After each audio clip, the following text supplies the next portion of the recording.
In 1934 in Texas, United States, some prisoners were punished. They were clearing the forest when the guard was off guard. Secretly, a prisoner gave a gun to his friend. As it turned out that day, several prisoners had devised a plan to escape. Outside the forest came a couple in a red car. The woman's name is Bonnie, and the man's name is Clyde. They both came to pick up the prisoners who wanted to escape. When everything is ready, the plan is executed. Drop your rifle. A few days later, news of Bonnie and Clyde helping 3 prisoners to escape spreads throughout the city. In an emergency meeting, the governor was angry that the police had not yet been able to arrest the couple who were the masterminds of the crime. The warden explained that Bonnie and Clyde weren't just common criminals. They are fugitives who have many connections with criminals across America. Because of their frequent shifting of hiding places, the police had a hard time catching them. The warden then advised the governor to reuse the services of a fugitive cowboy named Frank Hamer. Frank used to be the leader of the greatest fugitive hunter group in Texas, or commonly known as the Texas Ranger. With Frank's experience, the warden was sure that Frank would be able to catch Bonnie and Clyde. Initially, the governor did not agree. He was embarrassed when the news about the police who were unable to solve this case and had to hire the services of a street cowboy spread to the media. Surely his reputation will be ruined. But after constant reassurance that the secret would not be exposed to the public, the governor finally agreed. In the afternoon, the warden comes to Frank's house. He informs that the governor wants to hire Frank's services to hunt down Bonnie and Clyde. Hearing the offer, instead of being happy, Frank actually felt a dilemma. Deep down, he was eager to accept the mission, but on the other hand, Frank had promised his wife that he would never do such a dangerous job again. In the midst of that hesitation, Frank's wife came home. When the warden asked Frank's wife for approval to carry out this important mission, the wife was angry and immediately kicked him out. Every day, Frank thought about the mission offer. Whenever he turned on the radio, he kept hearing news about Bonnie and Clyde's crimes. As a former cowboy who has hunted fugitives for decades, even though he is now retired, morally Frank feels he must complete this last call of duty. Then he oddly tried a shooting ability. Is it still the same as before? Seeing her husband depressed every day, Frank's wife is forced to allow Frank to take on the mission as long as Frank promises to return home safely. Frank goes straight to the warden to ask for case files and other details about Bonnie and Clyde. After getting all the information needed, Frank rushed to start his mission. In the middle of the way, Frank thought of inviting his former comrade in arms, a fellow Texas cowboy. His friend's name is Manny, but when he arrived in front of Manny's house, Frank saw Manny, who was very close to his grandson. Frank thought Manny was now living a normal and happy life, not wanting Manny to be dragged back into a dangerous world. Frank gave up his intentions and left, but Manny knew of Frank's arrival. Frank then bought some guns. When he came out of the shop, Manny was already waiting for him. Manny said that he saw Frank at his house earlier and he was sure Frank would be there to offer him another job like he used to, but Manny was disappointed. Frank left without saying a word. He then said that now his life is a mess. He has a lot of debt and he is unemployed. Even now at home, he only has to take care of his grandchildren. Manny hoped Frank would invite him to join doing a mission again, so he could feel a little useful for the rest of his life. He also informed that now all the other Texas Cowboy members had died and only the 2 of them were left. Feeling that he had no other choice, Frank decided to invite Manny to join him. Then the 2 ex-cowboys' final mission to capture Bonnie and Clyde begins. When a cow farmer is pumping milk, he is shocked to see Bonnie and Clyde kill a policeman. Frank and Manny head to the woods where Bonnie and Clyde were last seen. Unfortunately, they couldn't find any clues. When he saw a board, Manny oddly fired his gun to test his shooting ability, whether he was still as good as before, but Manny's shot didn't hit the target at all. Frank then showed how to shoot properly. My boy Claude, he prefers a Browning automatic 30 calories fire.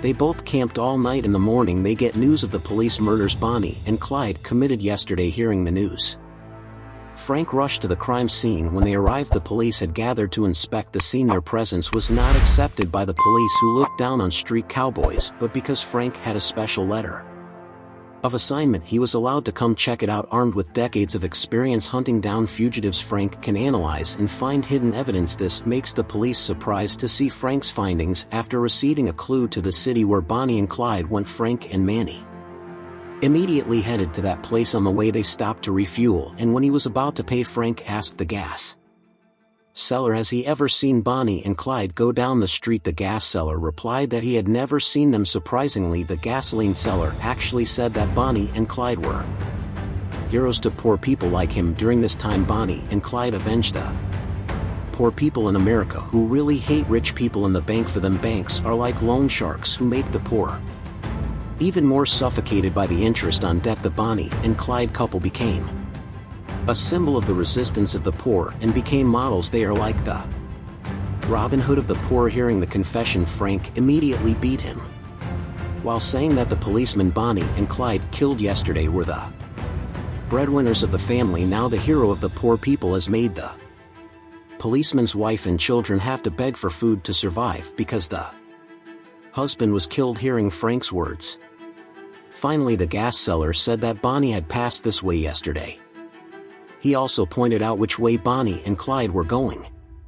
On the way, Frank and Manny passed a slum. Frank couldn't believe it because it was the first time he saw that in a country as big as America there was still a place as poor as this. Even so poor, the people there still use the barter system to get goods and food. That year America was in the midst of a major economic crisis. Rich people only care about themselves without caring about other people whose lives are difficult and even starving. There Frank thinks that it is only right that criminals like Bonnie and Clyde are venerated as heroes because they both steal, but the results are not only enjoyed by themselves but also distributed to the poor people. They arrived at the town where Bonnie and Clyde were at lunch. Manny wanted to go to the toilet. When Manny was in the toilet, suddenly the car of the couple Bonnie and Clyde passed. Manny didn't want to waste the opportunity, so he immediately took a gun and prepared to shoot the two fugitives. Unfortunately, all of a sudden Bonnie and Clyde's fans came in droves. They asked for Bonnie and Clyde's autographs, blocked by many people. Manny did not shoot. He immediately reported to Frank and they soon chased Bonnie and Clyde. Before losing track, Foreign managed to escape. In the evening, Frank and Manny went to a bar. They got info that one of the three prisoners who had escaped was there. The prisoner's name was Wade. While Frank was interrogating him about Bonnie and Clyde's whereabouts, Manny again wanted to go to the toilet. Manny is approached by Bonnie and Clyde fans. They belittled Manny by saying that Manny was old and would not be able to catch their idol. At first Manny could still be patient, but after a while he became emotional. While outside, Frank constantly forces Wade to reveal the whereabouts of the Bonnie and Clyde couple. For fear of being arrested and not wanting to go back to prison, Wade was forced to tell the truth. He said that tomorrow Bonnie was going back to her mother's house. After successfully obtaining the information, Frank and Manny then left. The next day they monitored Bonnie's mother's house. Not long after, a car came. The car driver then threw a bottle containing a secret code letter towards Bonnie's mother's house. When Frank wanted to take the bottle, a boy appeared and picked the bottle, then ran away. When he managed to get the bottle inside, there was a message that said, "See you in a green field." Later that night, Frank and Manny planned to ask Wade what the contents of the message mean, but when they entered Wade's house they were both shocked to see Wade had died horribly. They were sure this was all Bonnie and Clyde's doing because Wade was caught giving the information staring at Wade's body. Frank and Manny felt very guilty. If they hadn't met Wade at the bar, then he might still be alive by now. Even though Wade is an escaped prisoner, he still shouldn't have died. For many, Wade is still too young and still has a chance to change for the better. In the midst of their grief, Frank says that they must stop the Bonnie and Clyde couple as soon as possible before there are more victims. The next day, Frank calls the warden to report Wade's death. After reporting, Manny told Frank that he sensed a hint from yesterday's bottle order. When explored deeper, they both finally found the answer. Where will Bonnie and Clyde go next? Which is the home of one of the three prisoners who once escaped. The prisoner's name is Ivy. Frank and Manny then went to the police station in Ivy's hometown. There they show the governor's letter of intent and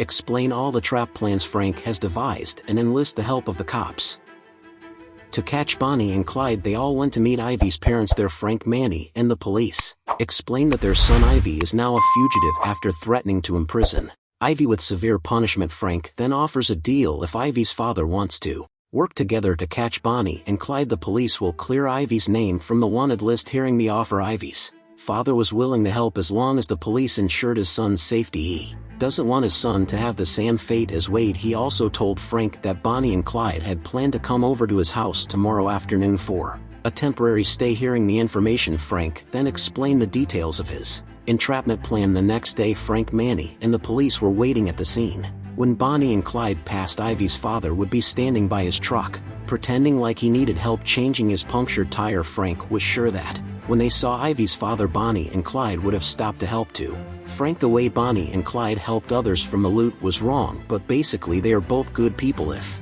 they stopped Frank, Manny and the cops would immediately come out of hiding and surround the two dangerous criminals to death. They had been waiting for hours and now they are getting restless. The weather was very hot and the wind was blowing hard. The wait becomes very hard for them because soon they will face two of the most dangerous criminals in the United States. After waiting so long, Bonnie and Clyde finally came. The police immediately surrounded them and shot them mercilessly. Bonnie and Clyde died on the spot. The police took the car and their bodies to the police station. Along the way, Bonnie and Clyde's fans cried hysterically to see their hero had died, while on the other hand, Frank and Manny could only stare at the scene in silence. They don't know whether to be happy or sad. Not long after, a reporter came to interview them while offering a prize of $1,000 for one interview, but Frank just walked away without saying a word. Manny then told the reporter, "How can anyone feel happy after killing a hero so loved by society?" For Frank and Manny, they had indeed successfully completed the last mission of their lives, but it was also a mission filled with sorrow. Thank you. Don't forget to subscribe for more.